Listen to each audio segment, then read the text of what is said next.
My boyfriend's cruel proposal prank leads to heartbreak, a shocking call from his sister, and unveiling the truth behind his deception. My boyfriend Jamie has always been the serious type. I mean, this is in no way or shape me saying that he's never been able to take a joke or such, but he's just been quiet. We met in my last year of college while I was working at a bakery. He was a regular there, and since he would come in every day, within a month or two, we got well acquainted. I've known his nature ever since then. Quiet, shy, a little reserved and private. He was chatty, but only with people he found a connection with, and I guess one of those people was his work colleague, Emma. Now, Jamie just didn't know Emma through his work. Emma was his girl best friend's close friend, and well, to put it lightly, the relationship between his girl best friend and I was not pretty from the get-go. It was all for the typical reasons. Her making snide remarks about me stealing her best friend, her comparing me to his exes and such. I avoided it all, thinking that maybe she'll come to accept me. Maybe if I stay quiet, I'll have my moment of kill them with kindness too. But oh boy, who knew that was not what I was going to get, because I witnessed the evil win all in real time. It all started when I started to notice small changes in Jamie. He started getting a lot more outgoing than he usually was. He started attending a lot more parties, without me of course, started drinking more than usual, became angrier than usual, and started just giving off the signs. Now, you guys might be wondering, hey Opie, doesn't drinking excessively and partying just mean that maybe he wants to live life to his fullest, or it just might be that his mental health is declining? I too fought the same initially and talked to him about the same. He never listened. He was either too busy or too uninterested. After trying to set myself on fire to keep him warm, I realized that he wasn't mentally exhausted or trying to change his lifestyle. I realized that he was doing all this with his best friend and Emma. The fact that he didn't even invite me to any of their meetups, it hurt. It really did, but it felt like life only turned around within 3 months.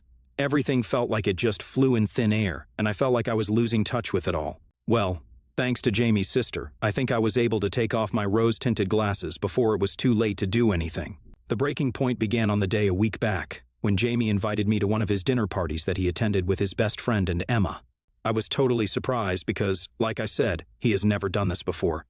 Not gonna lie, I had my hopes up for a hot second, thinking that he was finally changing, or maybe he was finally able to accept me, or maybe he even thought I was worthy to be introduced to his friends.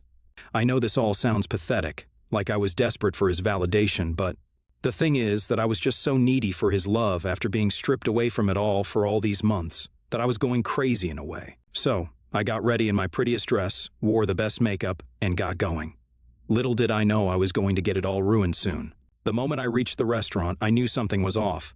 Everyone was quite awkward with me, as if they didn't know my existence. I mean, I didn't know them much either, but by the way they reacted with, uh-oh. The moment I introduced myself to them as Jamie's girlfriend, red flags began rising here. And by the time the dinner ended, alarm bells were going off like crazy in my head because, the moment that dessert was served, I realized that I had gotten one different from what the others did. It said, "Will you marry me?" I was astounded as I turned around to see Jamie on his knees asking me to marry him. I thought it was real, even though my instincts kept telling me that something was off. I teared up and said yes, and then it happened. The entire table burst out laughing. I was dumbfounded. I instantly realized that I was pranked. An embarrassment would be an understatement, because I felt so weak and defeated that I just ran outside the restaurant, called a cab, and drove to my apartment. I haven't let Jamie inside the house ever since, so he's living with his sister currently. Jamie and his best friend keep calling me weak for not being able to take a joke. I'm not understanding what part of all this is a joke, though. Jamie knew how fragile our relationship was, and yet decided to mess with it. If this wasn't messed up, though, Jamie's sister called me up recently and has told me that she found out through eavesdropping on one of his cars that this proposal wasn't meant for me at all. Apparently, it was meant for Emma, but something happened, and they got it all mixed up. On hearing this, I felt so messed up because it all just sounded so unbelievably toxic and crazy, but unfortunately, somewhere deep inside me, I know that it is definitely possible. I feel so defeated and broken. I don't even know what to do. Is this relationship even worth sabotaging? After sleeping things off for a couple of days and just spending time with my friends and family, I decided to finally restart my phone that I had completely shut off. I found my phone flooded with millions of texts, all from Jamie, his best friend, and even Emma. It was sort of unbelievable that Emma even reached out to me. I mean, that girl didn't even have my number. My surprise wasn't a pleasant one, though. I could immediately sense myself getting panicked as I was about to press on the text to open it. I was fully hoping to receive text after text from all of them shaming me like they were. But this time I felt like I was fully ready to give them back what they threw at me.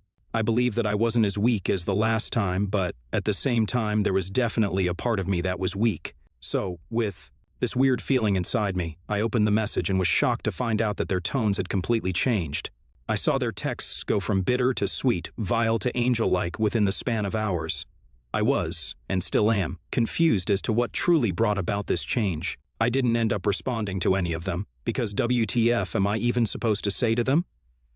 I called up Jamie's sister instead, and she told me that she knew exactly what was up and that she'd love to meet me and talk about it. I told her I was in. So we've planned this meeting for tomorrow. I'll keep you guys updated as to how it goes.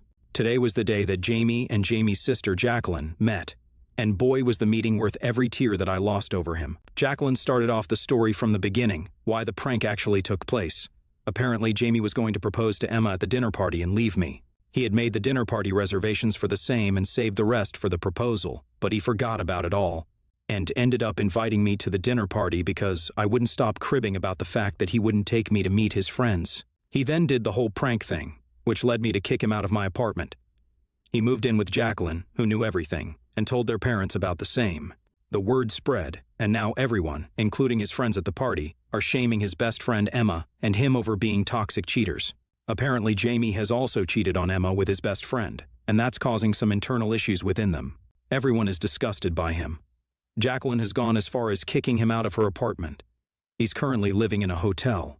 Jacqueline and I chatted over everything that went down, and how disappointing it is to see this sort of negative change in Jamie. In the end, I decided I was going to shift all of his things to his parents' place. I have also ended up blocking all three of them. I think you guys can see how much this has changed me. Calling the conversation between me and Jacqueline would be an understatement, because I think it's quite literally brought me back to life. Hi everyone. I have decided that with so much on my plate, I will log off of this account, but I wanted to give you guys a last thank you and a short update. Firstly, I feel very happy to let you know that I'm okay. I'd even be confident to say that I'm way beyond okay. I believe that I'm doing great, actually. I've completely removed myself from the life I was living and the life of Jamie. I'm free to live like a free bird now, and he's free to live a life of misery. The karma has definitely bitten him in the butt. He no longer has any friends or any family left to support him. He's currently living in a tiny apartment, and from what I have heard, he, his best friend, and Emma are no longer in contact because of the falling out that they had. I think I'm living my best life, living in a new locality, meeting new people, and embracing this newly found confidence. I think I owe you guys and many more people who had the humanity in them to support me. Thanks, everyone. Yeah, sounds like Jamie wasn't so much of a good guy after all. Seems like he just had it in him all this long. If it was just the opportunity he was looking for to act on it. Please set your standards higher, Opie. Yikes. The trio sound like a mess, both mentally and physically. I'm glad you ended up removing yourself from an environment like that because it wouldn't have taken it to rub off on you as well. What kind of dynamic do these guys even have? I'm weirded out just by reading it, and honestly, I would totally suggest Op to get tested for STDs, just in case. I, 38 female, was married to my late husband, Jacob, 49 male, for 8 years. Jacob had 2 kids, Megan, 24 female, and Christian, 27 male, and 3 grandchildren from his previous marriage, as well as our son, Jacob, 6. I had pretty decent relationships with Megan and Christian until the day of Jacob's passing. Megan and her 2-year-old son, who lived with us until 2 days ago. Jacob passed away 3 weeks ago after a very short battle with colon cancer. He received his diagnosis just 5 months before his passing. Jacob's family has a history of colon cancer, so he was always good about keeping up with his health and doctor's appointments. The diagnosis wasn't much of a shock, just that it was caught so late, despite his efforts. He was diagnosed with stage 4 and was told that the treatment at that stage was extremely aggressive, with a relatively low success rate. He ultimately decided to just be made comfortable, and while it wasn't a decision I was happy with, I supported him and respected his decision. I asked him when he planned to tell the kids, and he told me that he didn't, and asked me not to tell them. He told me that he would never forgive me if I told them because he didn't want their last memories of him to be of him sick. He started spending a lot more time with the kids and grandkids and taking lots of pictures and videos. He had a Build-A-Bear made for each of them with a recording of his voice. He continued making memories with them up until the day that he passed away. Despite the pain that he was in, it was hard watching him go through that and feeling like I had no one to talk to, and continuing to be strong for him so that he wouldn't be sad for me. The day before he passed, I felt like he knew that he was going to pass away. He had a sleepover with the kids and grandkids like they did when they were little. We laughed and had a good time, and he passed away early the following morning. I let them all have their time with him before calling the police. When the coroner came, he asked if he had any medical conditions. So I told him that he had stage 4 colon cancer. Heard me speaking with the coroner and blew up on me. It was so bad that the police had to escort him out. I tried to explain to him that it's what Jacob wanted, but he wouldn't listen. Megan eventually followed her brother's lead and blew up on me as well.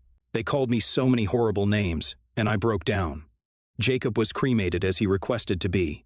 His ashes were divided amongst his parents, the kids, and myself, and we had a service for him last weekend. Megan and Christian didn't come to his service, along with some of his family members that they told their version of events to. They are planning to have their own service for him tomorrow that I'm banned from coming to. They've been ignoring me and Jacob since the day of their dad's passing, and Megan has since moved in with their mom. My heart is broken. I have zero clue what I did wrong. My son lost his dad and siblings, and he feels so sad and confused. Was I wrong? NTA. You did the best you could in a horrible situation. As much as I hate to speak ill of the dead, your husband was the for putting you in that situation and denying his children and grandchildren the opportunity to prepare. It was terribly selfish of him to only consider his own needs, and not what would happen when they found out he had been hiding it from them. But it's understandable that, in their grief, his children would rather blame you than him, even though you did nothing wrong. I'm so sorry for your loss and this awful situation. It's not your fault at all. YTA and your late husband, too. My parents also didn't tell me that my dad has cancer. I knew something was up, because your behavior actually changes when you have cancer, but I never really knew. When they finally told me, they said they wanted to protect me and my sister, and I get that, but I felt betrayed, and that broke my heart. This was in 2018. And I'm still angry about that. It's not about giving some good lost memories, it's about letting your children in the dark, and I think they sensed something was wrong, but they didn't know what. My brother, 32 male, married his ex-wife when they were 18. They both wanted a big family, but wanted to get themselves financially stable first. Then they had trouble conceiving. Their relationship was on a very steady decline, and things got bad enough that they divorced 2 years ago without ever having a baby. I felt really bad for my brother because he clearly wanted a family and didn't get that with her. He's been upset about it, but last year he met someone new, and then now planning on getting married and moving forward. However, his new fiancée does not want to be a mom. She says she has no problem with kids and likes spending time with the kids in our family, but in her words, prefers the ones you can hand back. I didn't think it was my place to say anything. I had figured that John had decided she was worth not having children, and that it was a personal decision. John and I got caught up the other day, and he said that he and his fiancée are postponing their wedding since he wants some time to adjust to his new circumstances. Those circumstances, he told me, were that he and his ex-wife are having a baby together. He is providing a sample so there's no cheating, and his fiancée is apparently on board. As long as she gets to be a stepmom, not a mom, they plan for split custody, even when the baby is a newborn. For the first month, he will visit her house and spend most of the day there helping and bonding, then go home. After that month, they'll start doing weekly custody swaps. I just flat out said it was a bad idea. I don't think anyone in this situation understands what they're getting themselves into. And there isn't room for trial and error when it's a literal baby at the center of it all. I think his fiancée, who is my age, 25, does not understand what will all go into raising this baby, and does not realize she won't get to be a stepmom, and even if she does, I have a feeling my brother will resent her for it. I think it's a mess and a recipe for disaster, and I told him so. We argued for almost an hour, and he kept saying he would figure stuff out. I eventually just left because I was too pissed off. It just felt so stupid and immature. My brother left several texts saying I was being an ass, and his fiancée asked me to apologize for hurting his feelings, saying I had zero right to judge them. A few family members have pitched in, saying it isn't my life and I have no room to judge. Even friends who agree it's a stupid idea have said I overstepped in passing judgment. I'm willing to apologize if I was an ass, even if I don't support his plan, but I don't like to apologize if I don't have to. AITA for passing judgment on my brother's family plans? You guys can find me to be an ass, I'm okay with that.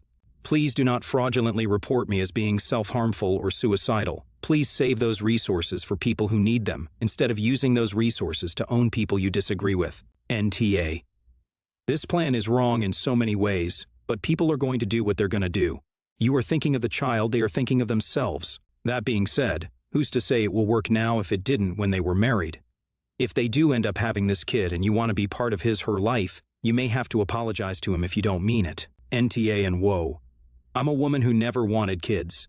I dated a man who had 3 girls and thought it would be okay week on, week off, but being a parent isn't week on, week off. Every weekend there are activities and events that you go to. The parents each don't want to miss these. Being a parent consumes, rightfully, your whole life. I predict your brother's fiancée is young and will want to be out enjoying her life and not be tied down with someone else's kid. The ex-wife should have got a sperm donor. Calmly expressing your concerns is the limit of where this should have gone. You are too invested in your brother's choices. It's his life, and he's a big boy who gets to make his own choices. You are allowed to point out the risks and express your reservations, but arguing with him when he doesn't immediately count out your judgment is overstepping the line. Soft YTA. Your heart is in the right place, and I get that you're just trying to spare him pain, but that's not how adult relationships function. You have to let people make their own way.